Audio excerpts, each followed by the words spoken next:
Hello friends, एक नई video में आज आपका स्वागत है।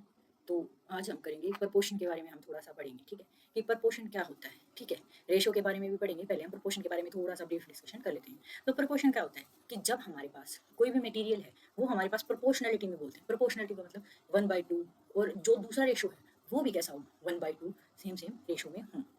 ठीक है, अब प्रपोर्शन को डिनोट करने के लिए हम क्या यूज़ करते हैं, जैसे रेशो को डिनोट करने के लिए हम क्या यूज़ कर सकते हैं, रेशो के लिए हम क्या यूज़ कर सकते हैं, रेशो के लिए हम ए रेशो बी, कोई भी दो क्वांटिटीज़ का हम क्या लेते हैं, अनुपात। अनुपात बोलते हैं ना रेशो को, तो किसी भी दो क्वांटिटी का हम क्या लेते हैं, अनुपात। अब यहाँ हमें क्या लेना होता है, दो क्वांटिटीज़ का अनुपात एक साथ, और एक बार और फिर से दो क्वांटिटीज़ का, और उनका आपस में क्या रेशो है, वो क्या होगा, हमारा प्रपोर्शन।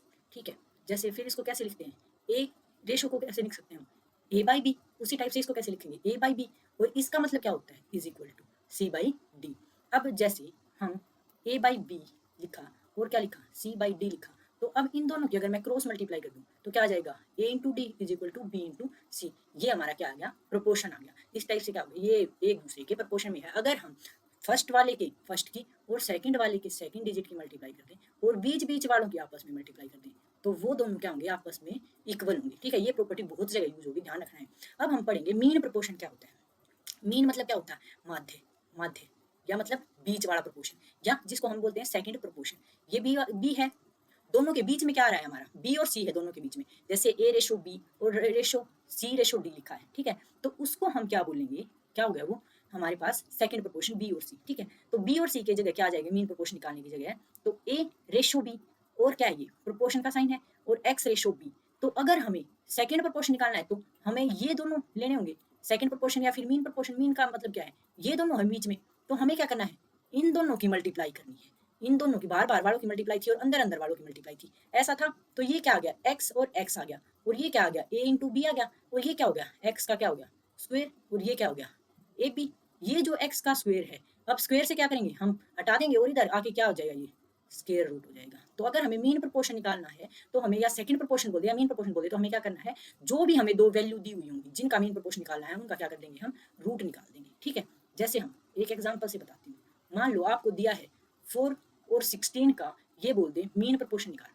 ठीक है, तो कैसे निकालोगे, एक्स को हम मीन प्रोपोर्शन मानते हैं, तो मैंने बताया इन दोनों की मल्टीप्लाई करके हमें क्या कर देना है, सिर्फ रूट कर देना है। तो वो कितने के इक्वल आ जाएगा, 8 के इक्वल आ गया। तो मीन प्रोपोर्शन हमारा क्या आ गया, 8 आ गया। ठीक है, होप सो यहाँ तक समझ आ गया होगा। अब उसके बाद है थर्ड प्रोपोर्शन क्या है। अभी हमने मेन प्रोपोर्शन या सेकंड प्रोपोर्शन, मीन प्रोपोर्शन या सेकंड प्रोपोर्शन निकाला। अब हमारे पास थर्ड प्रोपोर्शन क्या है, तो A ratio B ratio B ratio, ये हमारा थर्ड प्रोपोर्शन है। ये क्योंकि हमें क्या करना है, इन दोनों की मल्टीप्लाई करनी है और बार बार वालों की मल्टीप्लाई करनी है, ऐसा ही था।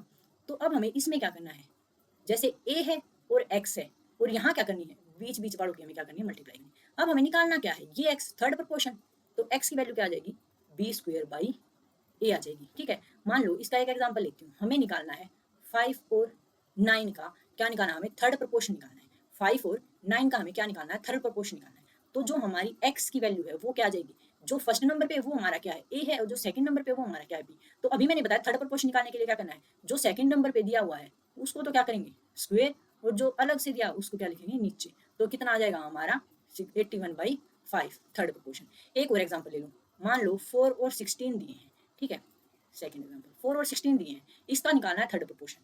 तो एक्स से डिनोट कर रहे हैं हम, तो हमें क्या करना है, जो सेकंड नंबर पे है उनका तो क्या करना है, स्क्वायर करना है, और जो फर्स्ट नंबर है उस पर क्या करना है, डिवाइड करना है। तो कितना आ जाएगा हमारा, 64।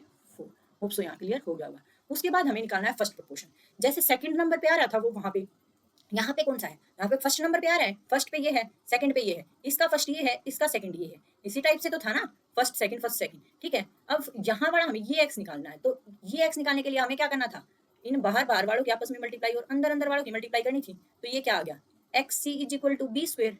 हमें निकालना क्या है, फर्स्ट प्रोपोर्शन एक्स, तो क्या आ जाएगा, बी स्क्वेयर बाई सी। मान लो एक एग्जाम्पल दे दिया, एग्जाम्पल में क्या है, आपको बोल दे कि निकाल लो इसका फर्स्ट प्रोपोर्शन। ठीक है, फर्स्ट प्रोपोर्शन निकाल लो आप 9 का और 18 का। ठीक है, तो उसके लिए आपको क्या करना होगा, जो आपका फर्स्ट पे है वो तो बी है अब यहाँ पे, क्योंकि हमें ए तो दिया हुआ नहीं है, ए तो हमें निकालना है ए की जगह वाला। तो जो फर्स्ट नंबर पे वो हमारा क्या है, बी, और जो सेकंड नंबर पे वो हमारा क्या है, सी। तो हमें क्या करना है, जो फर्स्ट नंबर पे है उसका तो स्क्वेयर कर देना है, और जो सेकंड नंबर पे है उसको डिवाइड में ले आना है। ठीक है, तो कितना आ जाएगा, कितना आ गया हमारा फर्स्ट प्रोपोर्शन, 9/18।